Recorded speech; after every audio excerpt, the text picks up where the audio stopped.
प्रिय छात्रों, मेरे इस YouTube channel physics classes by V K Rai K G road Ara में आप सभी का स्वागत है। आज हम रेखीय आवर्धन, लेंसों के रेखीय आवर्धन के बारे में हम बताने जा रहे हैं। रेखीय आवर्धन इंग्लिश में इसको कहते हैं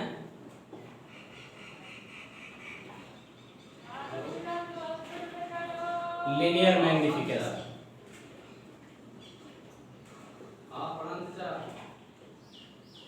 लीनियर मैग्निफिकेशन।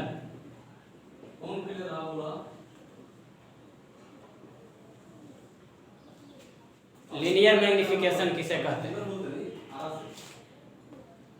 लीनियर मैग्निफिकेशन प्रतिबिंब की ऊंचाई और वस्तु की ऊंचाई का अनुपात होता है। यदि प्रतिबिंब की ऊंचाई h2 हो और वस्तु की ऊंचाई h1 हो तो h2/h1 को ही क्या कहेंगे? रेखीय आवर्धन कहेंगे। और इस रेखीय आवर्धन को स्मॉल m से सूचित करते हैं, अर्थात small m equal to h2/h1 equal to h2 क्या है जी? प्रतिबिंब की ऊंचाई, प्रतिबिंब की ऊंचाई, और h1 क्या है? वस्तु की ऊंचाई। लिख देते हैं वस्तु की ऊंचाई। तो प्रतिबिंब की ऊंचाई बटा वस्तु की ऊंचाई, इसको कहते हैं रेखीय आवर्धन और इसे स्मॉल m से सूचित करते हैं। ठीक है, तो हम लोग बारी बारी से उत्तल लेंस में और अवतल लेंस में रेखीय आवर्धन के लिए हम लोग सूत्र व्युत्पन्न कर रहे हैं। पहले एक किरण आरेख देख लेते हैं। ये हो गया उत्तल लेंस। उत्तल लेंस का हो गया ये मुख्य अक्ष, O हो गया इसका प्रकाशिक केंद्र, और यहाँ पर हम एक वस्तु ले रहे हैं। वस्तु है AB, ये हो गया A, ये हो गया B। A बिंदु से मुख्य अक्ष के समानांतर, ये मुख्य अक्ष हो गया, मुख्य अक्ष के समानांतर चलने वाली किरण लेंस से अपवर्तन के बाद लेंस के मुख्य फोकस अर्थात F से होकर के गुजर रही है। ठीक है, और प्रकाश केंद्र से जो किरण गुजरती है वो सीधे निकल जाती है, वो मूर्ति नहीं है। थोड़ा सीधा कर देते हैं,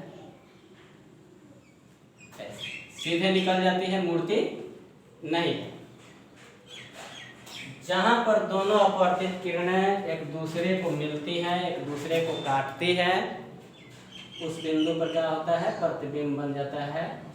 यहाँ पर हम प्रतिबिंब का नामकरण कर दे रहे हैं A' B'। यहाँ पर प्रतिबिंब की ऊंचाई को h2 माना गया है, तो हम h2 लिख दिए, और वस्तु की ऊंचाई को h1। ठीक है, तो h1 लिख दिए। अब इस फिगर में त्रिभुज ABO और त्रिभुज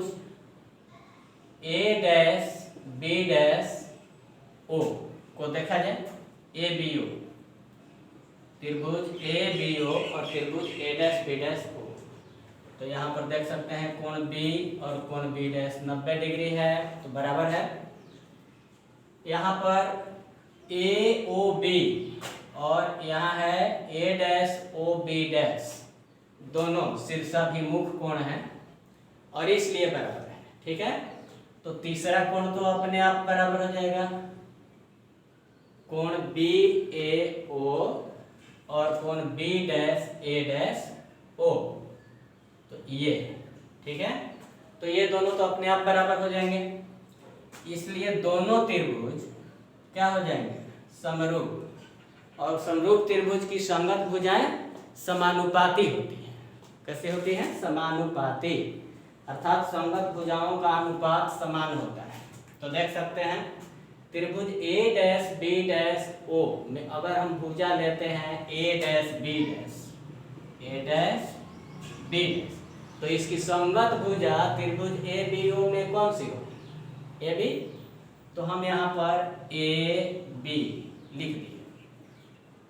अब त्रिभुज ए डैश बी डैश ओ में एक भुजा हम ले रहे हैं ओ बी डैश, ठीक है। तो O B dash, A B O में उसकी संगत भुजा कौन सी होगी? तो ओ बी। तो हम लिख दिए यहाँ ओ बी। अब देखिए ओ बी क्या है? वस्तु की दूरी हुई, इसको हम यू से दिखा सकते हैं। और ओ बी डैश क्या है? ओ बी डैश प्रतिबिंब की, इसको हम भी से दिखा दे रहे हैं, ठीक है। अब रखा जाए वैल्यू ए डैश बी डैश, ए डैश बी डैश कितना के बराबर है? H2 के बराबर है। और H2 किधर है? मुख्य अक्ष के नीचे, इसलिए इसका चिन्ह क्या होगा? ऋणात्मक होगा। इसलिए हम ए डैश बी डैश को माइनस H2 लिख दे रहे हैं। और ए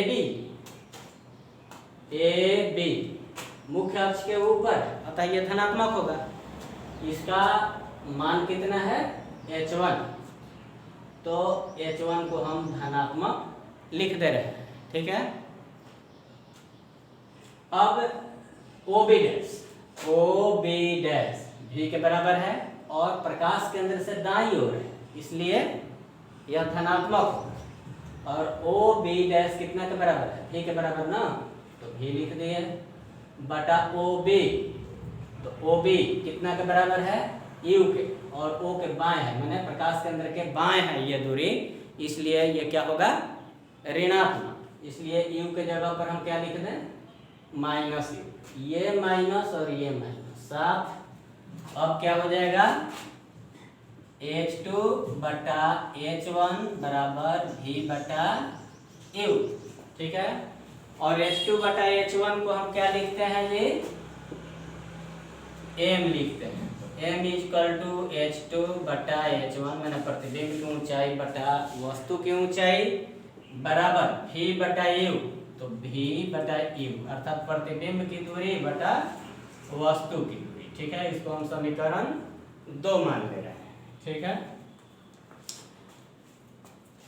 अब देखा जाए यहाँ लेंस सूत्र क्या होता है? 1 बटा f इक्वल टू 1 बटा v माइनस 1 बटा u, ठीक है। अब सब में भी से गुना कर देते हैं। यह तो हो गया लेंस सूत्र, ठीक है। लेंस सूत्र हो गया 1 बटा f इक्वल टू 1 बटा v माइनस 1 बटा u। अब सब में भी से गुना कर देते हैं। 1 बटा f में v से गुना किए तो v बटा f हो गया। 1 बटा v है यहाँ, तो यहाँ v से गुना करेंगे तो v बटा v हो गया, माइनस 1 बटा u है, इसमें v से गुना करेंगे तो v बटा u हो गया। तो अब देखिए v बटा f बराबर 1v बटा v 1 हो गया, माइनस v बटा u हो गया। v बटा u को हम बाईं ओर ले जा रहे हैं तो प्लस हो जाएगा v बटा u बराबर 1 तो यहाँ है, v बटा f को दाईं ओर ले जा रहे हैं तो v बटा f हो गया। और v बटा u को क्या लिखते हैं जी? v बटा u को क्या लिखते हैं?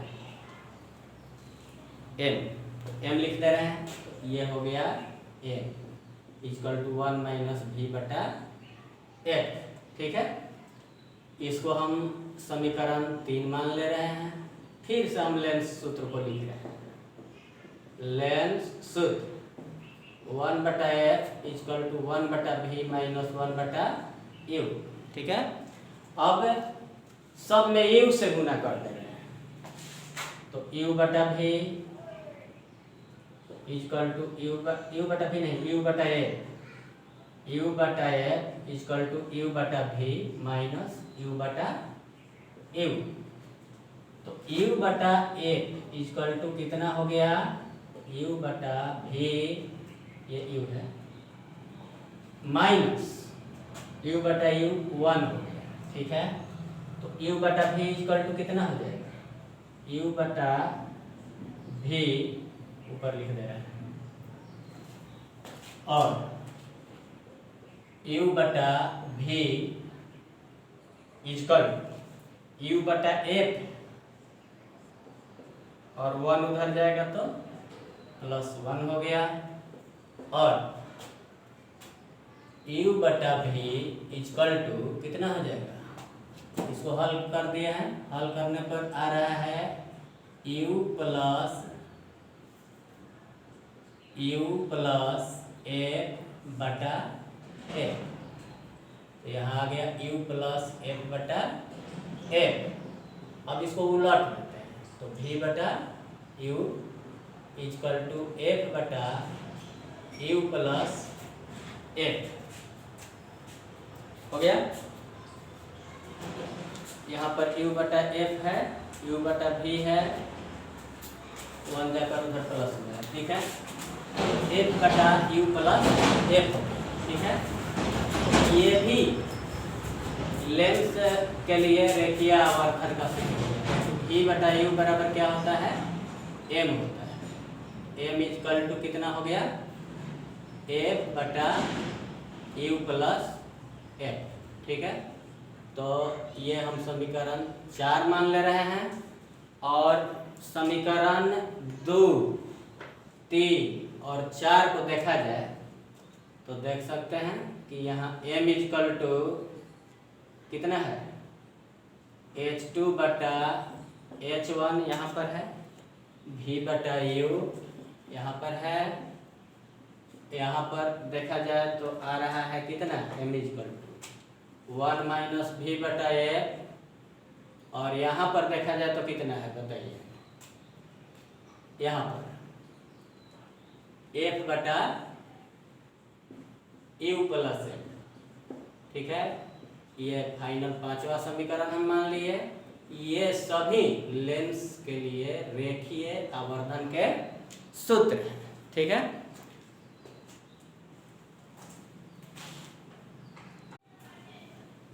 लेकिन यदि यही सूत्र, रेखीय आवर्धन का यही सूत्र अवतल लेंस के लिए लागू करना हो, अवतल लेंस के लिए व्युत्पन्न करना हो, तो सबसे पहले हम देख लेते हैं अवतल लेंस में प्रतिबिंब किस प्रकार बनता है, उसको पहले देख लेते हैं।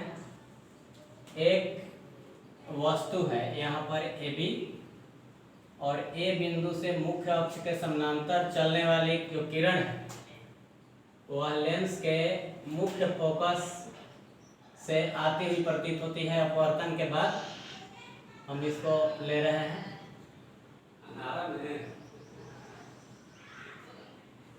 यहाँ से F बिंदु से आती हुई प्रतीत हो रही है अपवर्तन के बाद, और दूसरी किरण जो प्रकाश केंद्र से होकर के जाती है वो सीधे निकल जाती है प्रकाश केंद्र से, और दोनों अपवर्तित किरणें जहाँ एक दूसरे को काटती है वहाँ प्रतिबिंब बनता है, A' B' प्रतिबिंब हो गया। और इसमें भी उसी तरह से हम प्रतिबिंब की जो ऊंचाई है इसको h2 से दिखा रहे हैं, और वस्तु की जो ऊंचाई है उसे h1 से दिखा रहे हैं, ठीक है। इसमें भी त्रिभुज ABO और त्रिभुज A' B' O में देखेंगे तो यहाँ पर कोण B 90 डिग्री है और यहाँ कोण B' 90 डिग्री है, ठीक है। और ये जो कोण है यहाँ पर आप देख रहे हैं AOB और A'OB, ये जो कोण है दोनों त्रिभुजों में है, कॉमन है, इसलिए ये कोण भी बराबर हो जाएगा। मतलब ये कि दोनों त्रिभुज समरूप होंगे, त्रिभुज ABO समरूप त्रिभुज A' B' O दोनों समरूप होंगे। और एक अब हम समरूपता के प्रमेय के अनुसार जानते हैं कि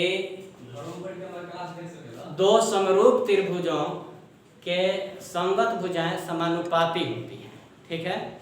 तो त्रिभुज A' B' O में भुजा A' B' लेते हैं, A' B' और त्रिभुज ABO में संगत भुजा AB अर्थात ए डैश बी डैश बटा A B, A dash B dash बटा ए बी इजकल टू कितना हो जाएगा। अब त्रिभुज ए डैश बी डैश ओ में ओ बी डैश को ले लेते हैं, ओ बी डैश बटा ओ बी हो जाएगा।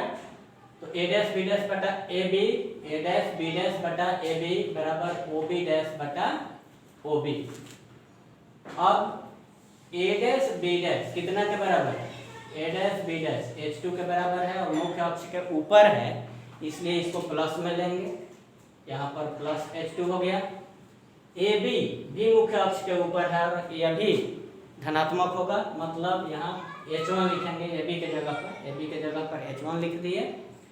और ओ बी डैश ये तो प्रतिबिंब की न दूरी है, भी से इसको हम दिखाएंगे भी, और ओ बी को यू से दिखाएंगे, ठीक है। तो भी और यू दोनों ही बाईं ओर हैं, इसलिए ये दोनों ऋणात्मक चिन्ह के साथ लिए जाएंगे, ठीक है। तो भी को भी ऋणात्मक और यू को भी ऋणात्मक कर दिए, तो माइनस माइनस खत्म हो गया और H2 बटा H1 बराबर कितना आ गया, भी बटा यू, ठीक है। तो H2 बटा H1 को तो हम पहले पढ़ चुके हैं कि रेखीय आवर्धन कहते हैं और इसे स्मॉल m से दिखाते हैं। तो H2 बटा H1 के जगह पर हम क्या लिख दिए, m लिख दिए, m बराबर H2 बटा H1 बराबर v बटा u, ठीक है। तो अवतल लेंस के लिए भी समीकरण 2 उसी तरह से वैलिड है, उसी तरह से लागू होता है जैसे कि उत्तल लेंस के लिए, ठीक है। अब बाकी जो लेंस के सूत्र हैं, लेंस के रेखीय आवर्धन के सूत्र हैं, ये समीकरण 3 और समीकरण 4 और समीकरण 5, तो उसमें किसी तरह का कोई चेंजिंग नहीं करना है। इसमें करना क्या है, हूबहू वही प्रोसेस जैसे बताए हैं उसी को लागू करना है, उसी तरह से इसको बनाना है। केवल अवतल लेंस और उत्तल लेंस के लिए थोड़ा सा ये m इक्वल टू भी बटा यू जो निकालने वाला सूत्र है, इसमें थोड़ा सा अंतर पड़ता है, फिगर के अनुसार कर लेते हैं, बाकी दोनों के लिए समान है, ठीक है। तो इस वीडियो में आज हम इतना ही पढ़ाएंगे, बाकी अगले वीडियो का इंतज़ार कीजिए।